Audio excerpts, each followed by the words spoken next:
In my last video, I asked about what people wanted to see, and thankfully for me, a lot of people said like chatty vlogs and the channel mum topics, which is brilliant because A, I never shut up. So chatty vlogs, I can totally do those.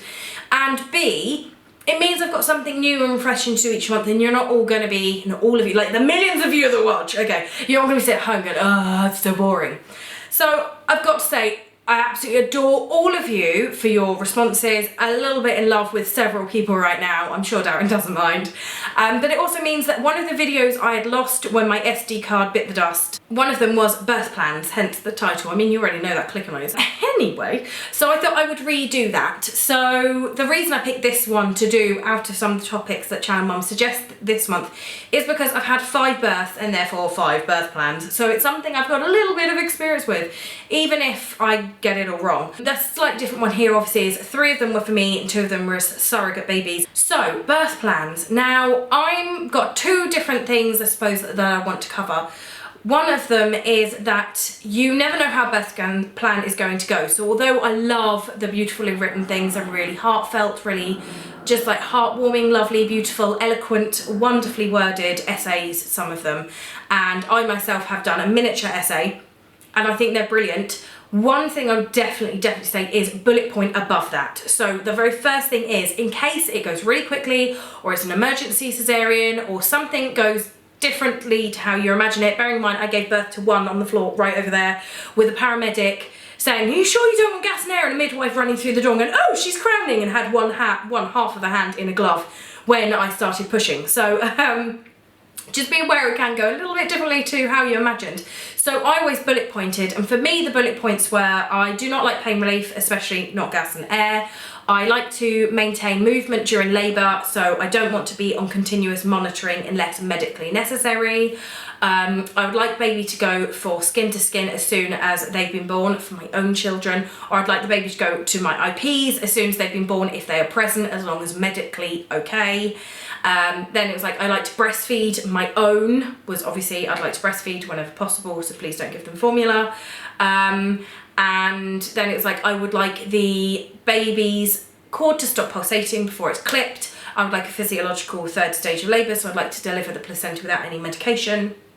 Stuff like that. You'd also put like, I'd like to keep cord blood or any other thing that is actually important, but bullet point it all at the top. Then if you want to expand further down about, you know, I don't want the baby rubbed down, I'd like the baby put onto my chest, I'd like them to crawl to the breast, I would like all these little bits you can put in afterwards, but put your main bits at the top as bullet points, because sometimes it's busy, it's crazy, or things change really quickly, and it's easier for the midwives and for your partner to just look at that and go, no, she doesn't want the drugs, because otherwise you've got this massive long essay, and if you do or you don't want the child to have vitamin K injection, or you do want them to have the oral one or something like that, it's kind of hard to find that in all of this writing. So put the main important things in bullet points at the top, just makes it a lot easier. And I realise I've repeated myself a lot. Sorry, I'm tired. I'm always tired.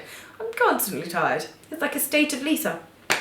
Anyway, so yes, and then you can write as much as you want, but it's really got to be personal with you. The other one is accept that you probably won't get the birth that you want, but you know this.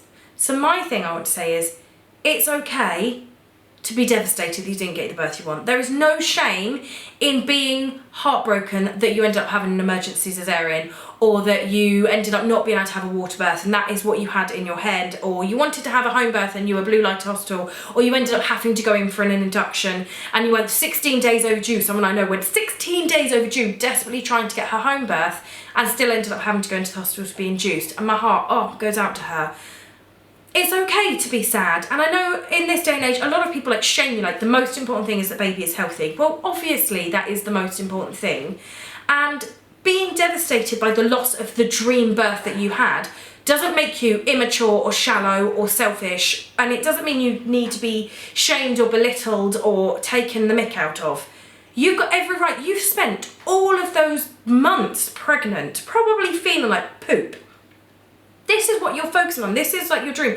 You're allowed to be sad as long as you don't let it overwhelm you and you miss out on the gorgeous, beautiful wonderfulness of newborn babyhood. It doesn't spiral into depression. Nobody wants that. But equally, if you're trying to fight something like a heartbroken devastation a little bit, no matter how silly it may seem to other people, you're more likely to hurt yourself. So bawl your eyes out. Damn well have a good cry, love. You are allowed to lick your wounds and feel sorry for yourself. But remember to pick yourself up at the end of it, and that there is always support. Even if you send a message to me and say, do you know what, no one else is listening.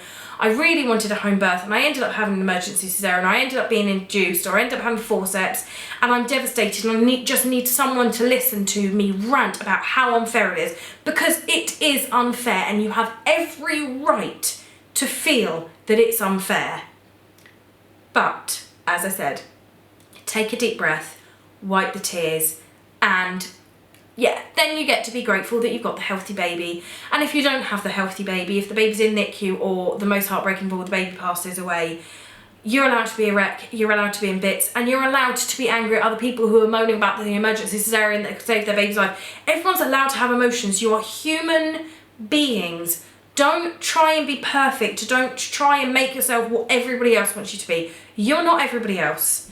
You are not everybody else's ideal of perfect. You are you. Allow yourself to be you. And there is always going to be support for you.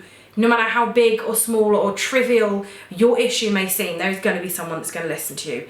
And I talk an awful lot, but I also like to think I'm quite a good listener. So that's my birth plan, which ended up not so much being about birth plans as like a little crazy Lisa rant. You all secretly love those, right? Look, the audience for 10 years. Everyone's gone. So yeah, I will shut up yet again. I will love you and leave you, and I will speak to you all very, very soon. I hope you're all having a fantastic week. All right, take care, people. Bye.